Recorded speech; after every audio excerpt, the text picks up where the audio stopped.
ஒரு மனிதன் வாழ்க்கையில் ஜெயிக்க வேண்டும் என்றால் இந்த உலகத்திலே ஜெயித்த ஒரே மனிதர் இந்த மாண்புமிகு தமிழக முதலமைச்சர்கள் காலை உணவு திட்டம் கொண்டு வந்திருக்கிறாரே. ஒரு மாணவனுக்கு கனவு எவ்வளவு தேவையோ அந்த அளவிற்கு உணவு தேவை. எல்லாவற்றிற்கும் அடிப்படை மனம் தாங்க. அந்த மனதை செம்மைப்படுத்துகிற ஒரே விஷயம், ஒரு பல்பு உடைந்தால் நம்மால் மீண்டும் சரி செய்ய முடியும். ஆனால் ஒரு இளைஞனின் மனம் உடைந்தால்,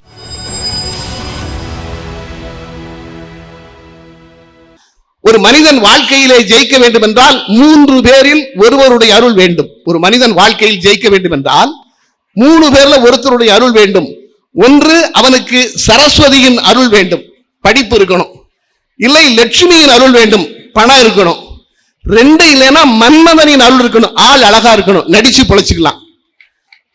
அவர் சொல்லிவிட்டு சொன்னார், மன்மதனின் அருளும் இல்லாமல், லட்சுமியின் அருளும் இல்லாமல், சரஸ்வதியின் அருளும் இல்லாமல் இந்த உலகத்திலே ஜெயித்த ஒரே மனிதர் பெருந்தலைவர் காமராஜர் என்று சொன்னார்.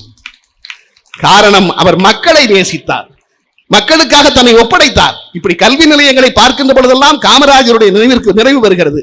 நான் கூட எழுதுவேன், என்னுடைய கவிதையில எழுதுவேன், பள்ளிக்கூடங்களுக்கு போன மற்றவர்கள் பார்த்ததெல்லாம் மாணவர்களின் புத்தக பையை. பள்ளிக்கூடங்களுக்கு போன மற்றவர்கள் பார்த்ததெல்லாம் மாணவர்களின் புத்தக பையை. இவர் மட்டும்தான் பார்த்தார் இறைப்பையை. காமராஜர் மட்டும்தான் பார்த்தார் இறைப்பையை. அதனால்தான் இந்த திட்டம். இந்த மாண்புமிகு தமிழக முதலமைச்சர்கள் காலை உணவு திட்டம் கொண்டு வந்திருக்கிறாரே, அது சாதாரணமானது அல்ல. சில பேர் கேலி செய்யலாம், அது வேறு. ஆனால் உணவு என்பது மிக முக்கியம். ஒரு மாணவனுக்கு கனவு எவ்வளவு தேவையோ அந்த அளவிற்கு உணவு தேவை.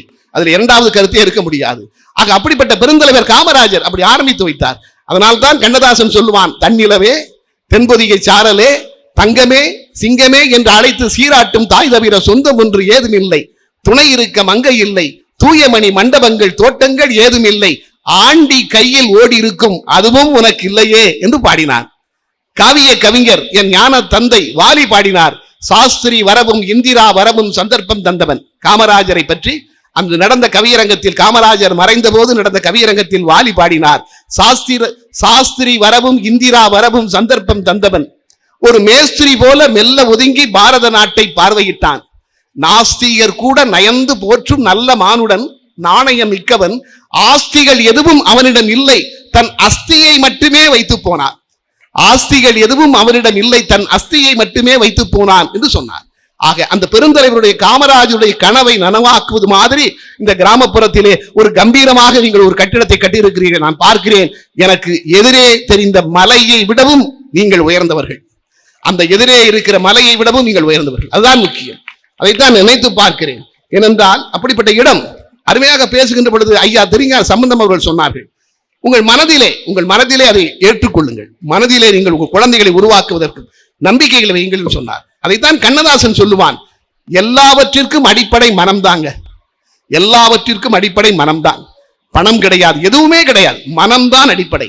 அவர் எழுதுவான், புஷ்ப மாளிகா என்கிற புத்தகத்தில் கண்ணதாசன் எழுதுவான், அப்பா பையன்கிட்ட கேட்பார், தம்பி நாமெல்லாம் நிலத்துல வாழ்றோம், மீன்கள் நீரில் வாழ்கிறது, மீன்கள் நீரில் வாழ்வது உனக்கு ஆச்சரியமாக தோன்றவில்லையா அப்படின்னு அப்பா மகன்கிட்ட கேட்பார்.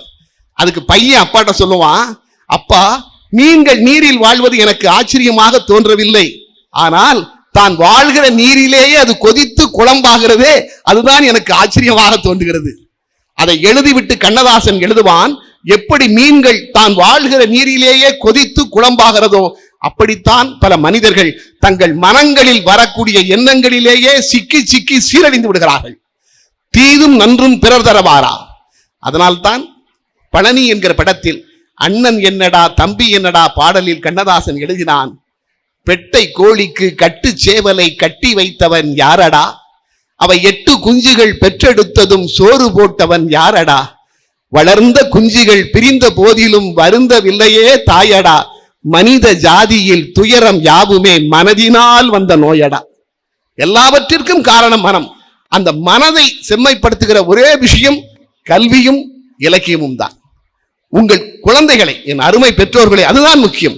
உங்கள் குழந்தைகளுக்கு வெறும் பள்ளி புத்தகங்களை மட்டும் அல்ல, நல்ல இலக்கிய புத்தகங்களை நீங்கள் வாசிக்க கொடுங்கள். அதுதான் முக்கியம். தாமஸ் ஆல்வா எடிசனுடைய வாழ்க்கையிலே நடந்த ஒரு சம்பவத்தை சொல்வார்கள். இன்னொன்றை நீங்கள் முக்கியமாக மனதிலே எழுதிக் கொள்ள வேண்டும். அதாவது அணைக்கட்டிலே இருக்கிற மீன்கள் இருக்கிறதல்லவா, அந்த மீன்கள் நினைக்குமா இந்த அணைக்கட்டு தனக்காகத்தான் கட்டப்பட்டிருக்கிறது என்று.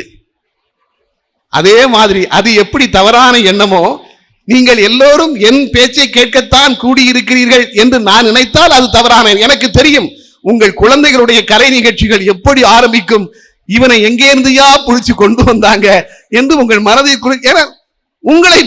உங்களைப் போலவே நானும் பெற்றோராக என்னுடைய குழந்தைகளுடைய கலை நிகழ்ச்சியை ஆவலோடு காத்துக்கொண்டு இருந்தவன் தானே. அதனால் எனக்கு தெரியும், பயப்பட வேண்டாம். ஒரு 15 நிமிடத்தில் என்னை அழைத்து வந்திருக்கிறார் அல்லவா, அதற்காவது ஒரு 15 நிமிடத்தினுடைய பேச்சை நான் முடித்து விடுவேன். முதலில் அந்த மகிழ்ச்சியோடு நீங்கள் என்னுடைய உரையை கேட்க வேண்டும். அதாவது அதுதான் ஒரு தாமஸ் ஆல்வா எடிசன் வாழ்க்கையிலே நடந்த ஒரு சம்பவத்தை சொல்வார்கள். தாமஸ் ஆல்வா எடிசன் 1000க்கும் மேற்பட்ட கண்டுபிடிப்புகளை கண்டுபிடித்தவர். ஆனால் அவர் எதையும் முதலாக கண்டுபிடிக்கவில்லை. அதனால் தான் அவருக்கு நோபல் பரிசு கிடைக்கவில்லை என்று சொல்கிறார்கள். கண்டுபிடித்ததை விருத்தி செய்வார். டங்ஸ்டன் இலையை பயன்படுத்தி மின்சார பல்பை தயார் செய்யலாம் என்று கண்டுபிடித்தவர் தாமஸ் ஆல்வா எடிசன். அதற்கு முன்பே 4 பேர்கள் மின்சார பல்பை கண்டுபிடித்திருந்தார்கள். ஆனால் டங்ஸ்டன் இலையை பயன்படுத்தி எரிய வைக்கலாம் என்று கண்டுபிடித்தவர் தாமஸ் ஆல்வா எடிசன். அந்த பல்பு கண்டுபிடிக்கப்பட்ட அன்று நியூயார்க் நகரத்தில் ஒரு பெரிய விழா, ஒரு மறுநாள் ஒரு பெரிய விழா, அந்த பல்பு கண்டுபிடிச்சிருக்கிறார். அதுக்காக மறுநாள் விழா. அவருடைய ஆய்வகத்தில் முதல் நாள் அந்த சோதனை சாவடியில் அந்த பல்பை பார்ப்பதற்கு பல பேர் நகரத்து பிரமுகர்கள் வந்தார்களாம். நான் சொல்கிற செய்தி கற்பனை அல்ல. வாழ்வியல் சிந்தனைகள் என்ற புத்தகத்தில் திராவிடர் கழக தலைவர் ஐயா வீரமணி அவர்கள் இந்த செய்தியை பதிவு செய்திருக்கிறார். அந்த ஆய்வகத்திற்கு நகரத்துடைய பிரமுகர்கள் எல்லாம் பார்க்க வருகிறார்கள். இந்த பல்பை புதுசா ஒரு பல்பு கண்டுபிடிச்சிருக்கீங்களாமே, அந்த பல்பை பார்க்கணும்னு. அந்த பல்பை அலமாரியில் கொண்டு வைக்கவும் மீண்டும் எடுத்து வரவும் அங்கே ஒரு இளைஞன், ஒரு சின்ன பையன் இருக்கிறான். அவன்கிட்ட சொல்வார், தம்பி அம்பேர் விக்டர், தம்பி விக்டர் அந்த பல்பை எடுத்துட்டு வாம்பாரு. அவன் போய் அந்த பல்பை எடுத்துட்டு வருவான். வந்தவர் அந்த பல்பை பார்ப்பார். ஓ, இதுதான் டங்ஸ்டன் இலையை பயன்படுத்துற பல்பா என்று பார்த்து கொடுத்து விட்டு போய் விடுவார். இப்படி போய் நடந்து கொண்டே இருந்தது. நீண்ட நேரம் ஆகிவிட்டது. எப்படி நீங்கள் கலை நிகழ்ச்சிக்கு ஆவலாக இருக்கிறீர்களோ அதே மாதிரி அவங்க எல்லாரும் வீட்டுக்கு போகணும்னு ஆய்வு அந்த சோதனை சாவடியில் இருந்து அலுவலர்கள்லாம் நினைத்துக் கொண்டிருக்கிறார்கள். கடைசியில் ஒருத்தர் வந்துட்டாரு பல்பை பார்க்கணும்னு. விக்டர் பல்பை எடுத்துட்டு வந்தாரு. அவன் போய் எடுத்துட்டு வந்தான். இவர் பார்த்துட்டு அவன் பையன் கையில கொடுத்து, தம்பி கொண்டு போய் பல்பை கொண்டு போய் அலமாரியில வையினாரு. அவனுக்கு வீட்டுக்கு போற அவசரம், வேகமா ஓடினான். கீழே விழுந்து பல்பை கீழே போட்டு உடைச்சிட்டான். செஞ்சிருந்தது ஒரு பல்பு. அவனை எல்லாரும் அடிக்க பாஞ்சிருக்காங்க. அடிக்கிறதுக்கு முன்னாலே ஓன்னு அழுதுட்டான். அவனுக்கு தெரியும் அடிக்கிறதுக்கு முன்னாலே அழுதுட்டு அடிக்க மாட்டாங்கன்னு. அப்படியே உட்கார்ந்துருக்கான். உடனே தாமஸ் ஆல்வா எடிசன் எல்லோரையும் நிறுத்திவிட்டு, இன்று மறுபடியும் நாம் ஒரு பல்பு தயார் செய்யலாம் என்று சொல்லி மறுபடியும் ஒரு பல்ப் தயார் செய்யப்பட்டிருக்கிறது. இதற்குள் அந்த இளைஞன் அழுது தூங்கிட்டான். அந்த விக்டர் அழுது தூங்கிட்டான். இந்த பல்பு செய்து முடித்ததும் தாமஸ் ஆல்வா எடிசன் அந்த பல்பை கையில் வைத்துக் கொண்டு, எங்கே தம்பி விக்டர், அவனை கூப்பிடுங்கள் என்று சொல்கிறார். மறுபடியும் எதுக்குடா அவனை கூப்பிடுறாருன்னு இருக்காங்க. அவனை அழையுங்கள் என்று அவன் தூங்கிட்டு வந்திருக்கான். அவனை தட்டி எழுப்பி வா அவனை கூட்டு வந்திருக்காங்க. அவன் அழுத முகத்தோடு இருந்தானல்லா, தூங்கி இருக்கிறான். நிக்கிறான். அவன் கையில் பல்பை கொடுத்து தாமஸ் ஆல்வா எடிசன், தம்பி இதை கொண்டு போய் அலமாரியில் வைத்து விட்டு வா என்று சொல்கிறார். எல்லோரும் தாமஸ் ஆல்வா எடிசனையே பார்க்கிறார்கள். அப்பொழுது தாமஸ் ஆல்வா எடிசன் சொன்னாராம், என்ன பார்க்கிறீர்கள்?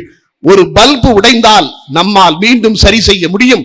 ஆனால் ஒரு இளைஞனின் மனம் உடைந்தால் ஒருபோதும் நம்மால் சரி செய்ய முடியாது என்று தாமஸ் ஆல்வா எடிசன் சொன்னாராம்.